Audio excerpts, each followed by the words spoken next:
Kongres Zionisme Pertama Bagian 2. Kongres Zionisme Internasional Pertama yang diadakan di Basel, Swiss pada tanggal 29 sampai dengan 31 Agustus 1897 antara lain menghasilkan keputusan untuk mengambil tanah Palestina dari bangsa Filistin. Inilah lanjutan dari video kami yang lalu, yang kisah lengkapnya bisa dibaca di Era Muslim Digest edisi 7 dengan judul Genesis of Zionism, Jejak Berdarah Yahudi Sepanjang Sejarah bagian kedua. Era Muslim Digest bisa dibeli di Plaza Era Muslim dengan nomor kontak seperti yang tertera di layar Anda. Tanah Palestina ketika itu masuk ke dalam wilayah kekhalifahan Turki Utsmani. 1 tahun sebelum Kongres Zionis diadakan, Theodor Herzl menghadap Sultan Abdul Hamid II untuk membujuknya agar bersedia bekerja sama dengan kaum Zionis Yahudi dalam hal penyerahan tanah Palestina. Tentu saja dengan banyak imbalan berupa emas permata dan lain sebagainya. Sebenarnya Herzl sudah mengetahui jika Sultan tidak pernah berkompromi dengan kaum Yahudi.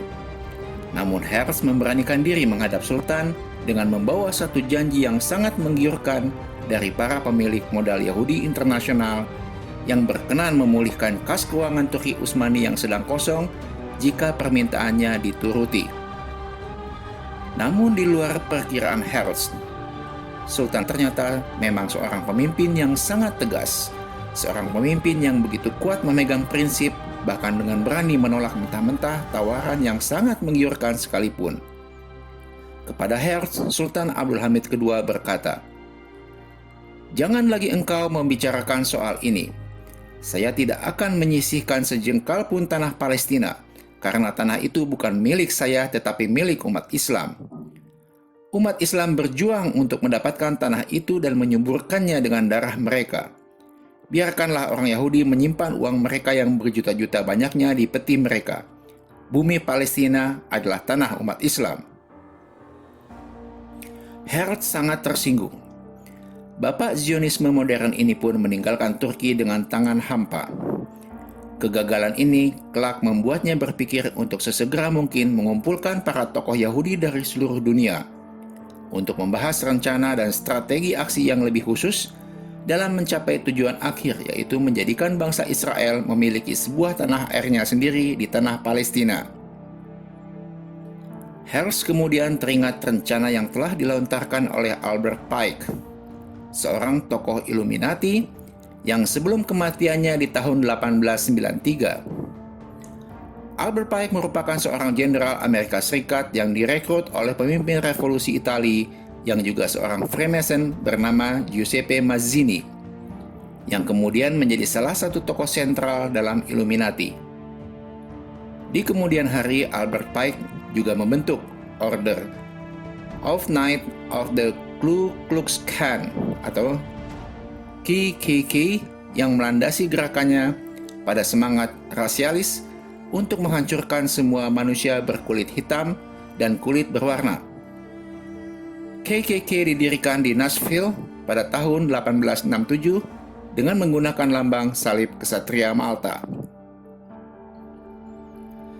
Beberapa tahun lalu, Albert Pike pernah menyarankan agar Herzl menggelar sebuah pertemuan besar yang dihadiri semua tokoh berpengaruh Yahudi dari berbagai negara untuk menyusun rencana aksi guna mendirikan sebuah negara Yahudi. Herzl merasa yakin inilah momentum yang tepat untuk menabuh genderang persatuan kaum Zionis internasional bagi sebuah rencana aksi yang besar. Inilah latar belakang diselenggarakannya Kongres Zionis Internasional pertama. Sesungguhnya, ketika Herzl tengah menggodok rencana penyelenggaraan Kongres Zionis Internasional pertama ini, konspirasi Yahudi mengirim kembali delegasinya yang kini berjumlah 3 orang untuk menghadap Sultan Abdul Hamid II. Mereka adalah Mezrahi Krazu, Jack, dan Lion. Namun Sultan yang mengetahui hal ini menolak menemui mereka dan hanya mengutus salah seorang pejabat istana bernama Taksin Pasha. Ketiga utusan Yahudi itu di hadapan Taksin Pasha tidak lagi meminta hibah tanah Palestina seperti yang dilakukan oleh Herzl sebelumnya, namun hanya meminta izin agar orang Yahudi diperkenankan memasuki Palestina untuk keperluan ziarah ke tempat-tempat suci mereka dan mendirikan sebuah perkampungan kecil di dekat Yerusalem.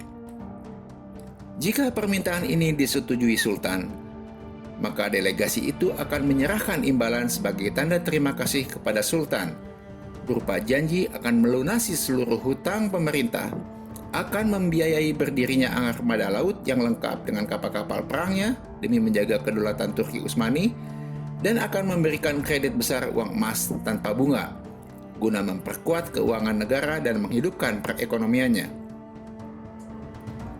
Segera saja Tahsin menyampaikan hal ini kepada Sultan. Namun, sikap Sultan tak bergeser sedikit pun.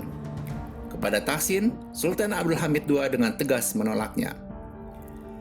Karena Sultan Abdul Hamid II tetap tegas menolak, tak mau menyerahkan tanah Palestina kepada Zionis Yahudi, maka konspirasi memandang Sultan Abdul Hamid II harus disingkirkan dari kekhalifahan Turki Utsmani, dan Turki Utsmani harus dihancurkan atau dibubarkan.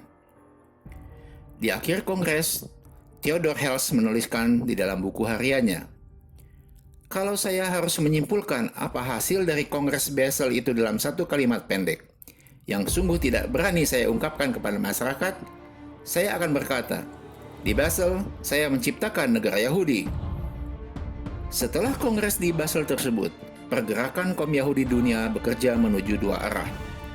Pertama, secara diam-diam melancarkan upaya untuk menghancurkan dan menguasai negara-negara non-Yahudi di seluruh dunia, terlebih-lebih yang menunjukkan sikap permusuhannya kepada kekhalifahan Turki Utsmani.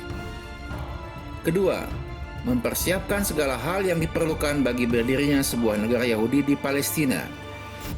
Jika proyek yang pertama dilakukan secara rahasia, maka untuk proyek yang kedua, kaum Yahudi memerlukan perhatian dan pelibatan dunia internasional, tentunya lewat jaringan tokoh-tokoh Yahudi yang telah menguasai banyak negara besar di Eropa dan juga Amerika. Dalam perjalanannya, kedua rencana aksi itu terbukti berhasil. Lewat upaya-upaya penyusupan, pembunuhan, dan cara-cara keji lainnya, akhirnya kekhalifahan Turki Utsmani berhasil dihancurkan pada tanggal 3 Maret 1924. Hanya 27 tahun setelah Kongres Zionis Internasional pertama. Mustafa Kemal Atatürk, seorang Yahudi Turki dari kota Salonika, naik menjadi penguasa dan menghancurkan seluruh kehidupan beragama di Turki dan menggantinya dengan paham sekuler. Mustafa Kemal Atatürk merupakan seorang Mason dari Lodz Nidana. Selama berkuasa, Mustafa Kemal memperlihatkan watak seorang Yahudi asli yang sangat membenci Islam dan ulamanya. Pernah suatu hari saat berkuasa, setelah melarang azan menggunakan bahasa Arab dan hanya diperbolehkan berbahasa Turki, Mustafa Kemal melewati suatu masjid yang masih mempergunakan azan dengan bahasa Arab.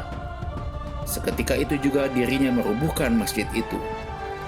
Cerita yang lain mengatakan, ketika Mustafa mewajibkan setiap orang Turki memakai topi barat yang kala itu Turki lazim dianggap sebagai simbol kekafiran, maka barang siapa yang tidak mau menuruti perintahnya memakai topi itu, orang itu akan dihukum gantung.